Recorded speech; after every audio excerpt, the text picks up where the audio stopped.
Let me introduce her. This is my girlfriend, Emily, Tom said with a smile. The woman beside him greeted everyone.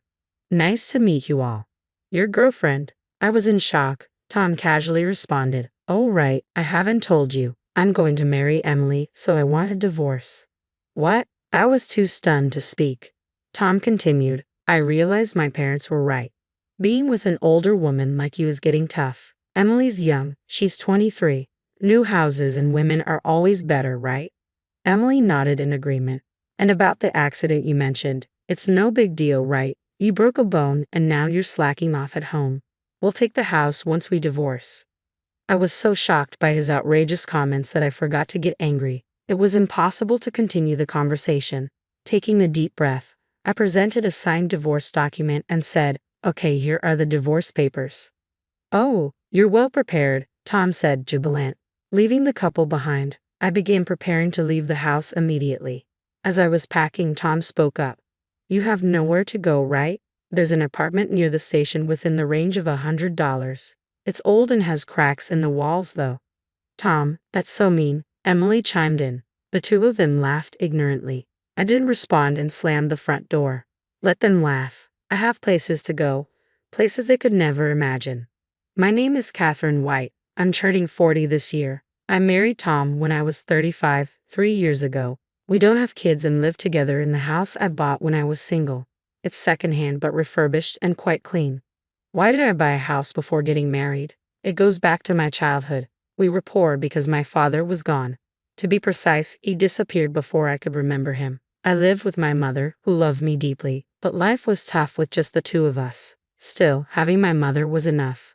But during my high school years, she passed away due to an illness. It was devastating, but I had no time to mourn. I had to survive on my own. After graduating from high school, I started working at a small advertising agency. I worked tirelessly in sales. In my 30s, I was so dedicated to work that I never imagined I'd marry, but I wanted a place to call my own, so I saved up and bought a cheap house. I had to take out a loan, but I paid it off early. Around that time, I met Tom. He was from a client company. Tom seemed unreliable to me since he was 5 years younger, but he admired my work ethic.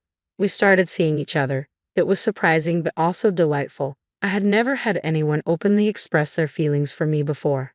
We started dating and quickly got married. At first, Tom's parents disapproved of our marriage. I was older, and they knew I had no family. But Tom defended me, saying, even if she has no parents, Catherine works hard.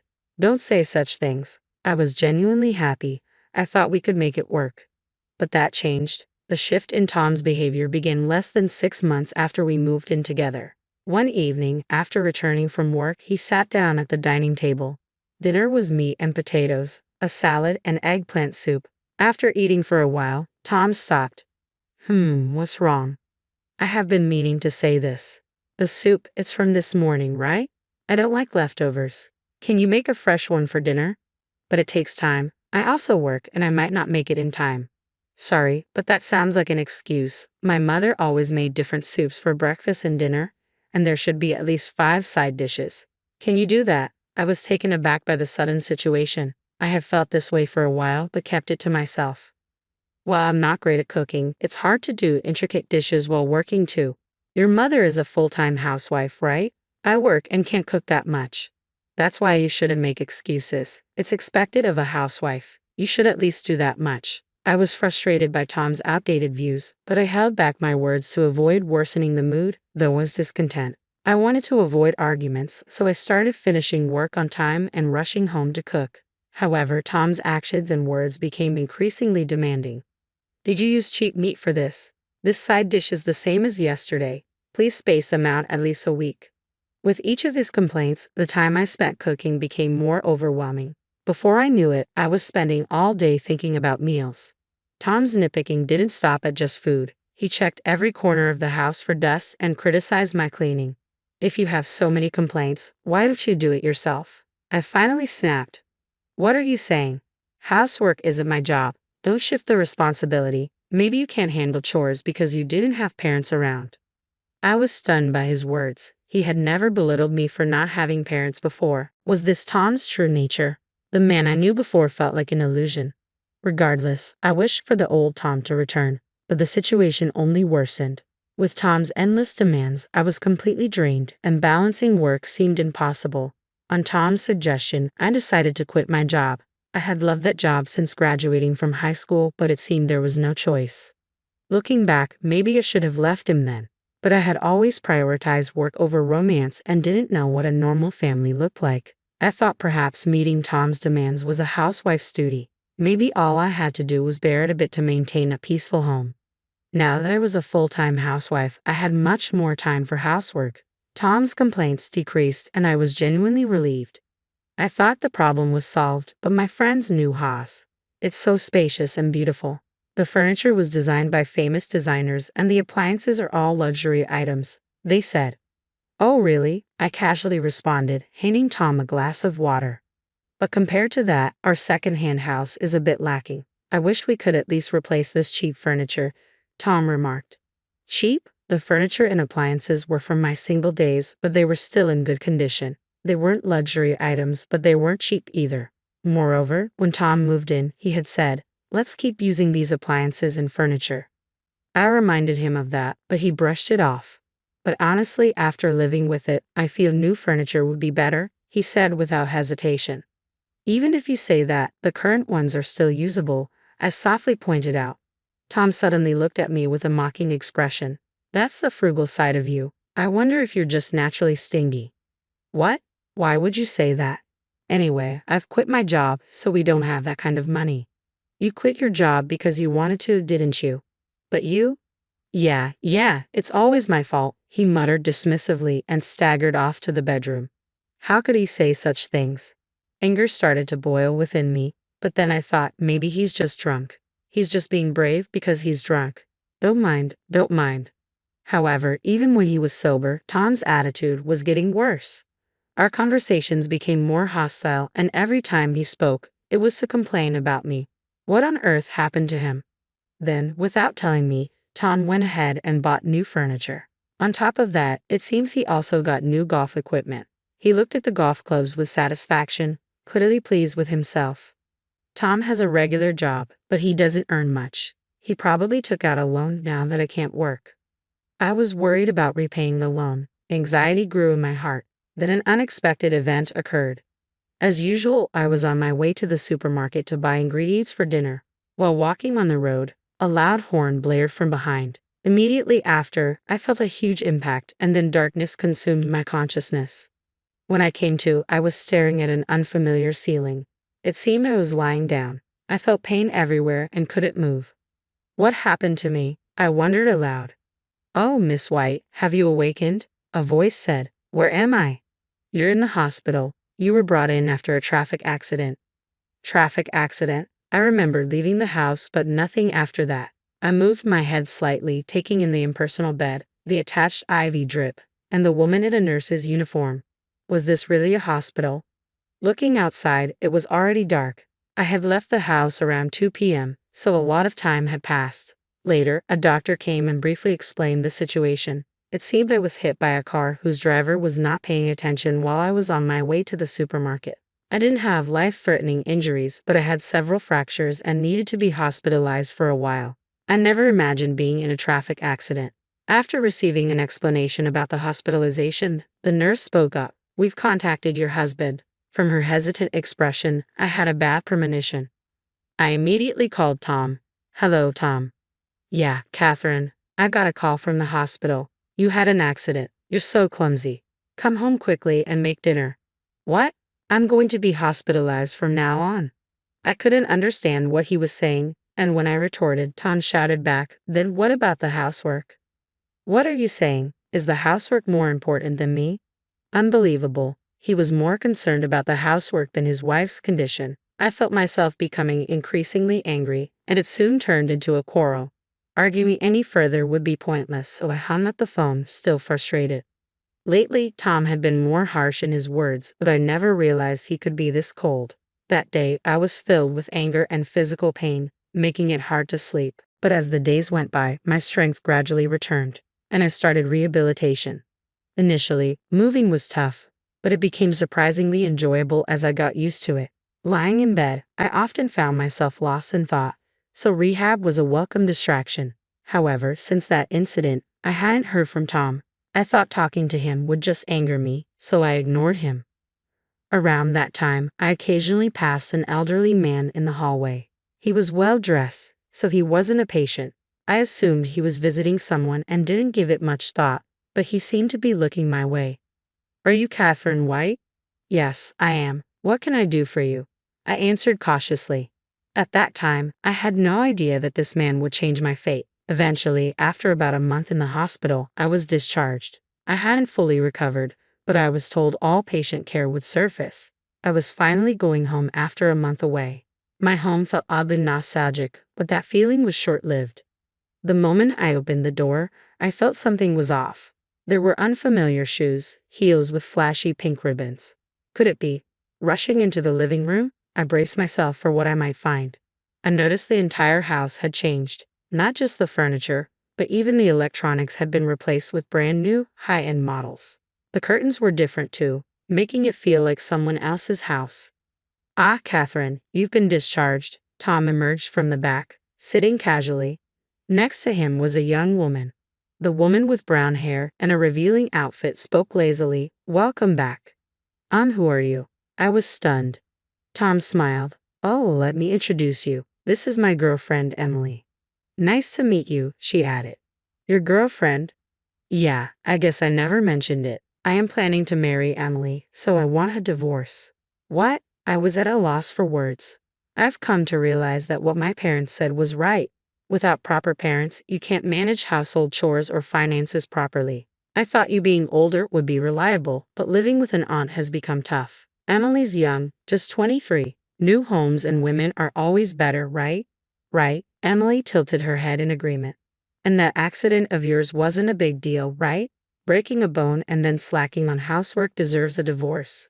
We'll be taking the house, by the way." Such outrageous statements left me too stunned to even get angry. Don't get me wrong, we're planning to buy a new house eventually, but this place is just a temporary one until then. When they say something as unreasonable as this, I'll lose all desire to even converse with them.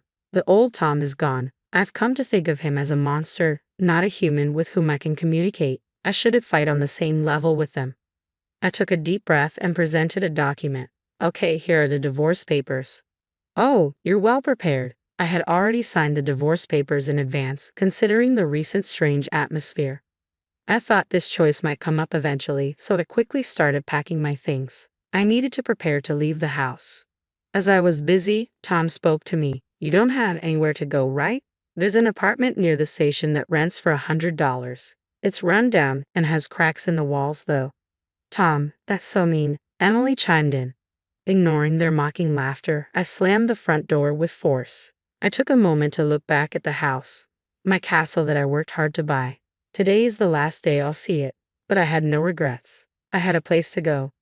A week later, while relaxing in my new place, the doorbell rang loudly. Checking the monitor, I saw it was Tom and Emily. Ignoring them, I heard them shouting my name. Their frenzied state made me want to laugh. After observing for a while, I spoke over the intercom. "What do you want? Why are you living in such a mansion?" Tom asked. The mansion he referred to was where I currently lived. A 3-story building made of reinforced concrete on a massive plot, complete with a swimming pool. "You came all the way here just to say that?" "No, I have a proposal." "Open up. I want to talk face to face." "It's probably just nonsense." "No, it's important," Tom insisted. Annoyed with Tom's persistence, I thought this would be the last time and opened the door. I led them to the living room. I had been in touch with Tom about the change of house ownership, but I never told him where I lived. When I asked how he found out, it seemed he coincidentally saw me in town and followed me. He was expecting to see me entering a shabby apartment, but was shocked to see me entering this mansion. Tom, along with Emily, had concocted a bold plan. "Tell me, are you living in this mansion because of some shady job?" "What? Why?" I was taken aback by Tom's absurd claim. "I saw you. You were with an old man entering this house." "I get it. You don't want to admit it. You're poor, so you had to find that kind of work, right? But if you have such a wealthy client, I want you to introduce him to Emily. I work in a cabaret club, so I'm good at charming older men. I'm sure I can earn more than you, Catherine." "What are you both talking about? The man you saw me with is probably my father." This house is also my father's house. What? That's a lie. You don't have parents, Tom insisted loudly, just as the door to the reception room opened. Seeing the middle-aged man who emerged, I called out, "Dad." "My father," I explained quickly. Surprised, my father sat next to me and greeted Tom. "Ah, you must be Tom. My daughter spoke of you before. Nice to meet you. I'm Catherine's father, Robert Johnson." "Wait, what's going on?" Tom looked back and forth between me and my father, his eyes wide with surprise. "It's understandable. I only recently reunited with my father while I was in the hospital," I began, explaining the situation.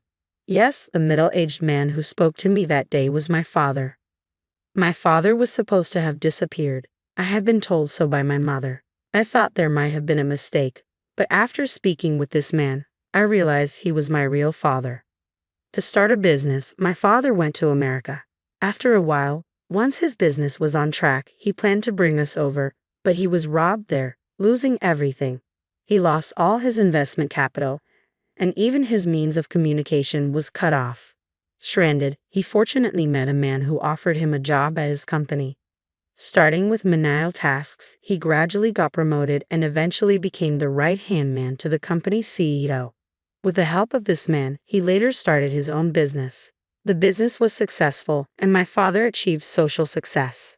But he was always concerned about my mother and me. He felt guilty for leaving us for so long and found it hard to return. Then his company decided to start a new venture in Japan. After much thought, he decided to come back. He built a house here and started looking for me and my mother. He then discovered that my mother had passed away and was deeply regretful. If only he had come back sooner. Wishing to see me as soon as possible, he visited me in the hospital. Learning the truth, I ended up living in this mansion owned by my father. I briefly explained all this. By the way, my father had also looked into Tom's affair. After occasional golfing outings, Tom would go to a hostess club where he met Emily. "So, this is my family home. Understand, I never heard about you having a rich father all of a sudden," Tom murmured in a big voice. "So, if you have so much money, will you come to the club where I work?" Emily quickly tried to hand her business card to my father. True to the type of woman Tom would choose, she was incredibly bold. But my father stopped her immediately. "I'm sorry, but I make it a point not to visit cheap imitation bars." "What?" Emily was speechless. My father frequented some establishments for work, but only the finest, high-end places. He would never go to a cheap club like where Emily works. "Besides, I don't have money. Catherine inherited everything already." To the puzzled expressions of Tom and Emily, my father casually replied, "Around $800 million. It's the least I can do to make up for leaving her alone all this time." The two of them were dumbfounded, their mouths agape. "I've heard about you from Catherine, especially your insults," my father continued. "She worked hard, scrimping and saving from her meager salary to buy that house. She also did her best with household chores. Having no mother, she probably didn't get a chance to learn from anyone, yet you disparaged her and trampled on her feelings. I can't forgive you, especially when you cheated on her while you were married. If it comes to that, I can sue you." "But Tom attempted to interject.